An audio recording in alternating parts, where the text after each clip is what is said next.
Everyone always laughs and they're in disbelief when I say this, but he was the fun dad. Mm-hmm. He was the fun dad. He was the carpool dad. He would take all my friends to dance class growing up. He was the dad if someone's boyfriend made them mad. He would drive us to go TP the house and then make us go the next day to clean it up. He was the dad that it was constantly, Kellen and I laugh all the time. I can't remember for Kellen's birthday or my birthday, but we were at a hotel in Moscow, Idaho, Pullman, Washington State. There was no hotels in Pullman, so you had to go to Moscow. Right. And it had one of those like indoor pools, and he had gotten everyone so motivated. We were gonna do a relay race, and he got everyone so motivated to do this relay. I mean, these kids were like chest bumping each other. Right. And so, a kid jumps in, swims, jumps out, tags the next kid. The kid dove right in, locked in, and then he popped up and he went, "I can't swim." Mm-hmm.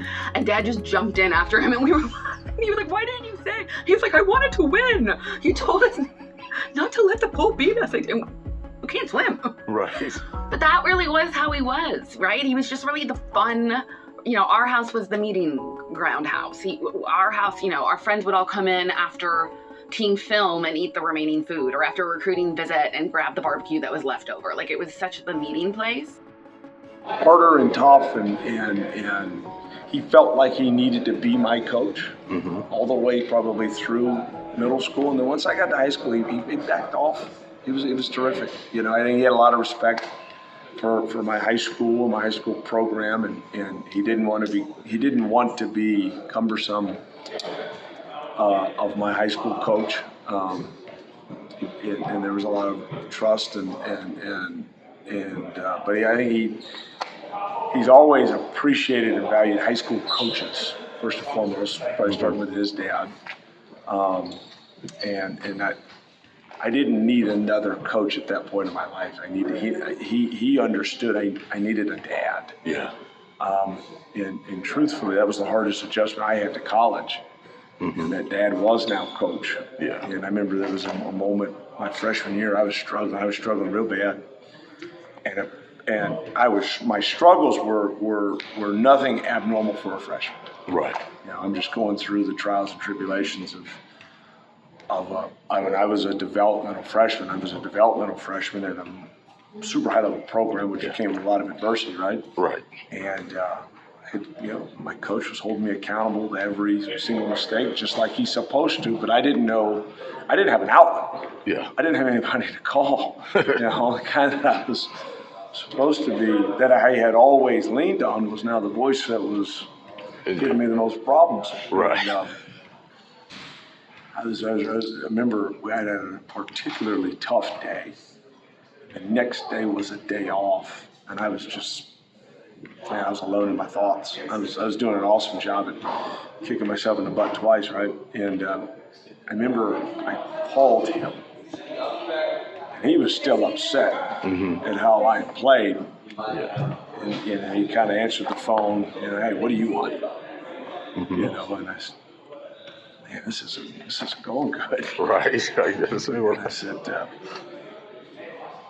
need to talk to my dad." And he laughed and says, "What do you mean?" I said, I don't need my coach right now. I need my dad." Yeah. And he said, "Well, what's going on?" I said, "Dad, my coach is a real asshole."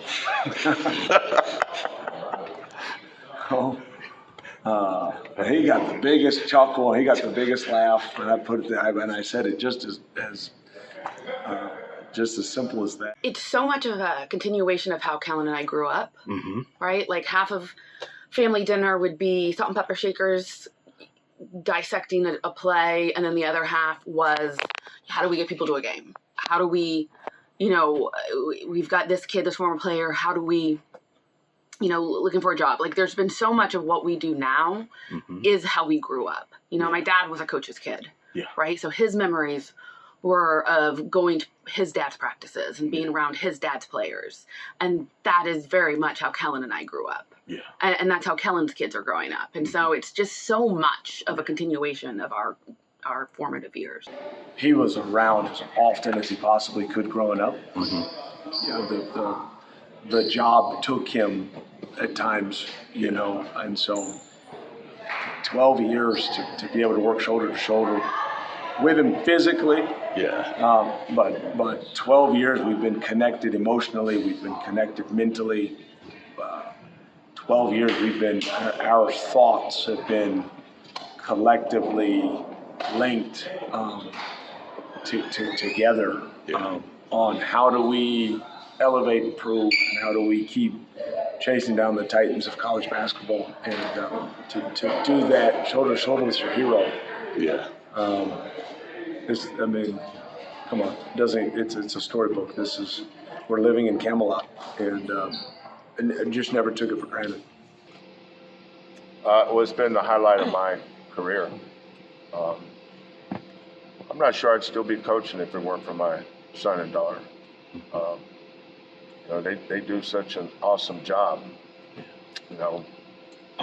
Over the years, I've had to answer questions that should not have been asked about, pay raises and things like that. I didn't like that. Mm-hmm. I think our success speaks for itself. He's got a lot of love for coaching. That fire still burns hot. It still burns bright. He still has a crazy intensity and excitement for doing what we're doing. Does he enjoy that Lauren and I are here? Yes. That's not the reason he's still coaching. That dude still loves to coach ball. He still loves to take his group, you take your group, and I'm going to do everything I can from June 1st till April 7th to kick your ass. He still loves that at a crazy high level, and he's still awesome at it. And I mean it as sincerely as possible. He's so much better right now than he was when I played for him 20 years ago. He's still good at it, and he still loves every part of it on some level. And anything, he says what he wants to. No, still loves it.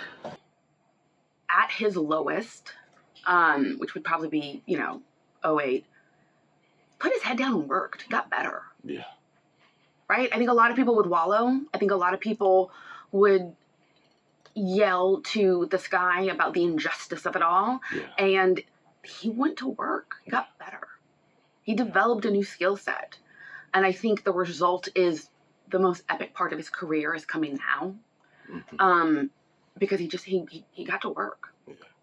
And that story and the idea of, I think it's so cliche. People say making, lemonade out of lemons and all of that stuff, but he just got to work. And the lesson that it taught Kellen and I, right, where it's just going to go wrong sometimes. Yeah.